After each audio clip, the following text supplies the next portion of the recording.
In getting a job, especially with Twitter sponsorship, CV play a major role in applying for a job. In today's video, I have a professional CV writer that will explain and go through with you guys how to write a professional CV that will land you a job. If this sounds like what you're going to be interested in, then sit tight, watch from the beginning to the end. I believe this video is going to help.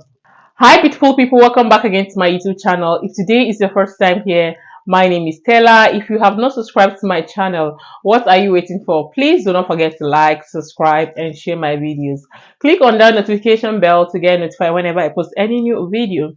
And for my returning subscribers, you guys are the real G. Thank you guys for always coming back to watch my video. So on my channel, I talk about my life in the UK, what is happening around me, and I share information. So like I said, today's video, I have a professional CV writer that will explain to you all how to write a professional CV that will land you a job.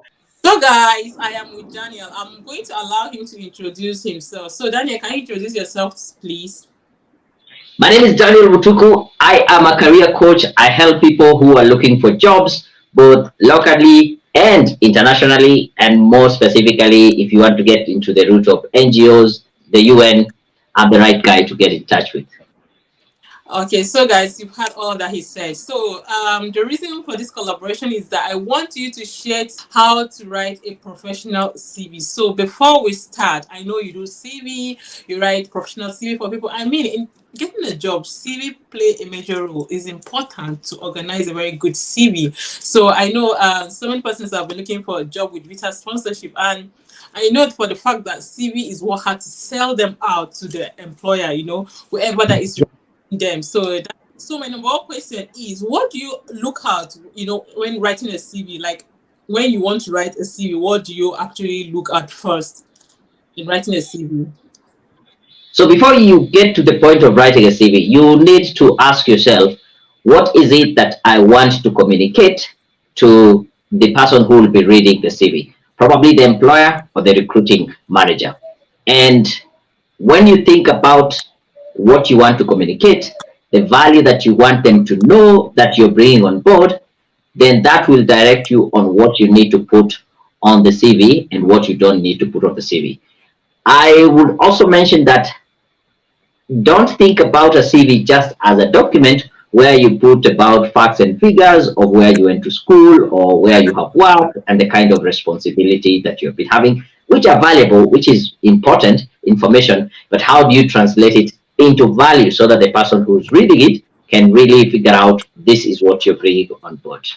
Okay, so let's say, for example, someone is looking for a job here in the UK. So how do you write a standard UK CV? So there are several sections that are there on the CV that you need to have.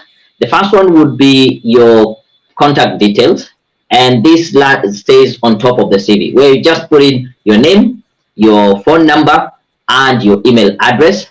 And sometimes people would put a link to their LinkedIn profile. And this is the quickest way for someone to get in touch with you.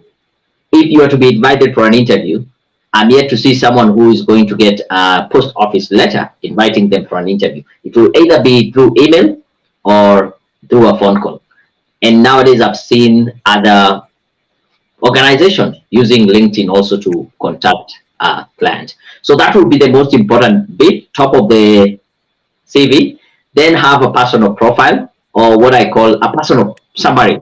Who are you in general? What value are you bringing in?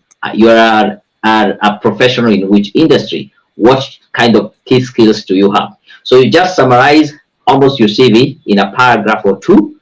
Then from there, you can go ahead and put in other details like your education, starting, of course, from the most recent one towards the ones that you did earlier, mentioning the dates from this time to this time. I was in this institution, and this is the kind of qualification I got there.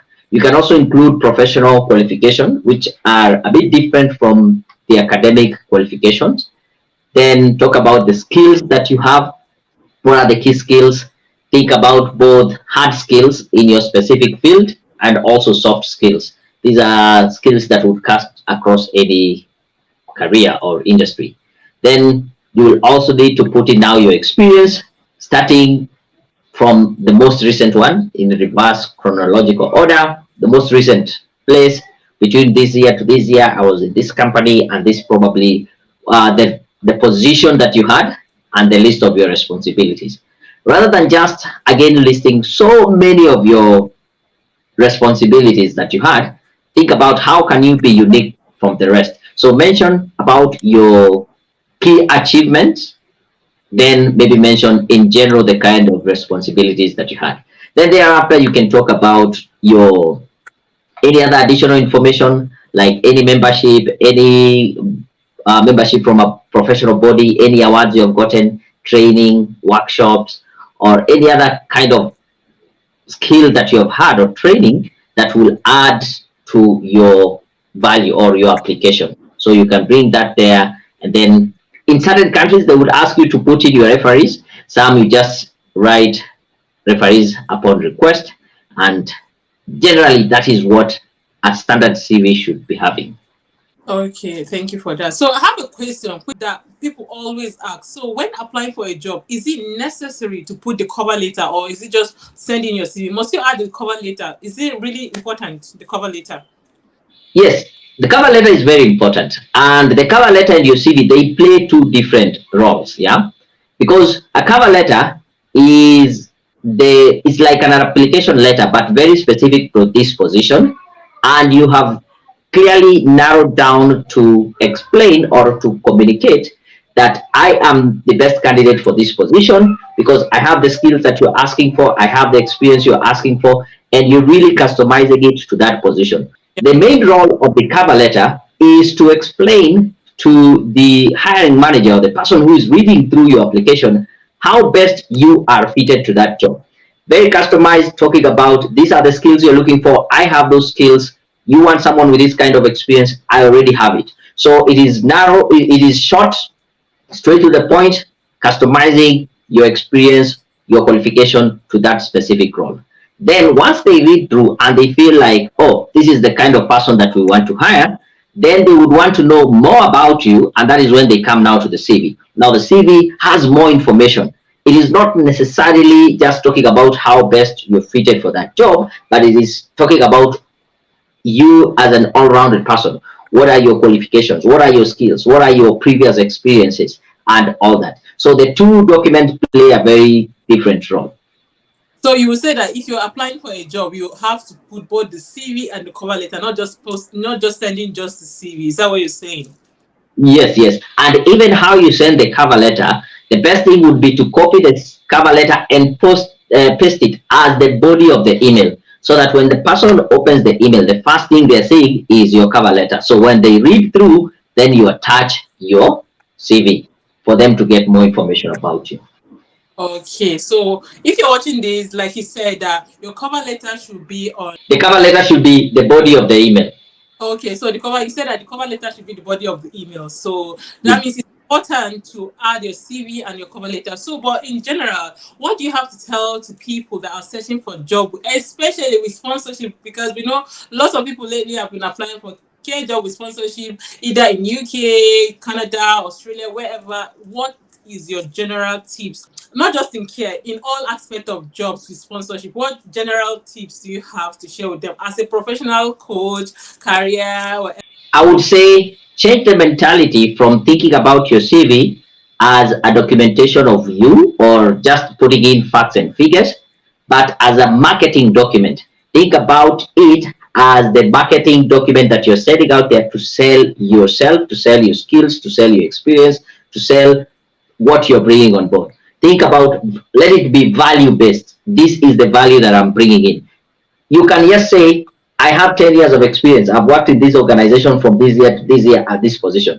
That is good. But can you go further and explain, having done that, this is the value that I have. This is the kind of experience that I'm bringing to your organization. This is what you're going to gain, more of an asset to you rather than just someone who is going to be a liability. And since this is usually a very tough nut for people to really understand what we've been, personally, and the organization that I work for, Career Point Solutions, we do offer free CV review, whereby people just send us their CV, we take a look at it, and we advise them, you can add this, remove this, you can change this. So that is a free service that we offer. they are open, they can easily send us their CV for a free review. A good one. So you can hear that if you already have a CV, like I said, he's also a YouTuber. I'm going to leave a link to his YouTube channel. You can start him on Instagram, wherever you can find him. I'm going to leave it on the description below for easy access. Thank you so much, Daniel, for sharing these tips. I really appreciate it. Thank you so much. So, like I said again, I'll leave everything on the description below. So with this, we have come to the end of today's video. If you find this video interesting and informative, do not forget to do the needful: like, subscribe, and share. Thank you so much, Daniel. We'll see you some other time. Bye. Thank you. Bye bye.